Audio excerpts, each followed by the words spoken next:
ಈಗ ಭರತ್ ಸರ್ ಅವರು ಅವರಿಗೆ ಕ್ರೀಡಾಭಿಮಾನ ಮತ್ತು ಕ್ರೀಡಾಸಕ್ತಿ ರೋಹಿತ್ ಸರ್ ಹೇಳಿದ್ರು ಬಹಳ ಜಾಸ್ತಿ ಇದೆ ಅಂತ, ಹಾಗಾಗಿ ಕ್ರೀಡಾಸಕ್ತಿ ಬಗ್ಗೆ ನಿಮಗೆ ಒಂದೆರಡನ್ನ ಮಾತಾಡ್ಬೇಕಂತ ತಿಳ್ಕೊಳ್ತಾ ಇದ್ದೀನಿ. ಎಲ್ಲರೂ ಕೂಡ ನಮಸ್ಕಾರ. ವೇದಿಕೆ ಮೇಲೆ ಆಸೀನರಾಗಿರ್ತಕ್ಕಂಥ ಈ ಶಾಲೆಯ ಮುಖ್ಯೋಪಾಧ್ಯಾಯರು ಹಾಗೂ ನಮ್ಮ ಸ್ನೇಹಿತರಾದಂತಹ ಶಿಕ್ಷಕರಾದಂತಹ ರೋಹಿತ್ ಸರ್, ನಮ್ಮ ಆತ್ಮೀಯ ಸ್ನೇಹಿತರಾದಂತಹ ಸಂದೀಪ್ ಸರ್, ಇವರು ವೃತ್ತಿಯಲ್ಲಿ ಆಕ್ಚುಲಿ ಲೆಕ್ಚರರ್, ಉಪನ್ಯಾಸಕರು, ಇಂಜಿನಿಯರಿಂಗ್ ಸ್ಟೂಡೆಂಟ್ಸ್ಗೆ ಪಾಠ ಮಾಡತಕ್ಕಂಥ ಒಬ್ಬರು ವ್ಯಕ್ತಿ.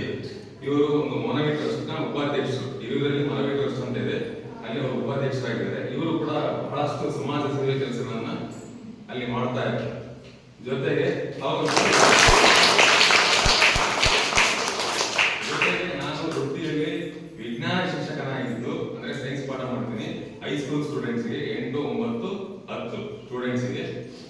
ಆ ಪಾಠದ ಜೊತೆಗೆ ನನಗೆ ಆಟ ಮತ್ತೆ ಸಾಂಸ್ಕೃತಿಕ ಕಾರ್ಯಕ್ರಮಗಳು ಅಂತ ಹೇಳಿದ್ರೆ ತುಂಬಾ ಆಸಕ್ತಿ. ಬಹಳ ಚೆನ್ನಾಗಿ ಅವರು ಈಗ ಆಟಾಡಲ್ಲ, ಬಹಳ ಚೆನ್ನಾಗಿ ಟೈಮ್ ಆಗಿರೋದು ಸರ್. ಚಿತ್ರದುರ್ಗದಲ್ಲಿ ಇನ್ನೊಂದು ಕಾರ್ಯಕ್ರಮ ಇರೋದ್ರಿಂದ ಈಗ ಸದ್ಯಕ್ಕೆ ಇದೊಂದು ಇದೇ ದೊಡ್ಡ ಸೇವೆ ಅಲ್ಲ, ನನ್ನ ಕಡೆಯಿಂದ ಒಂದು ಹಳ್ಳಿ ಸೇವೆ ಅಷ್ಟೇ. ಮುಂದಿನ ದಿನದಲ್ಲಿ ನಮ್ಮ ಲೋಹಿತ್ ಸರ್ ಭೇಟಿ ಆಗುತ್ತೋ ಮತ್ತೆ ನಾನು ಮಾಡೋಣ. ಧನ್ಯವಾದ. ಶ್ರೀ ಲೋಹಿತ್ ಸರ್ ಅವರು ಬಂದಂತಹ ಅವರ ಸ್ನೇಹಿತರಿಗೆ ಶಾಲನ್ನು ಹೊಂದಿಸುವ ಮುಖಾಂತರ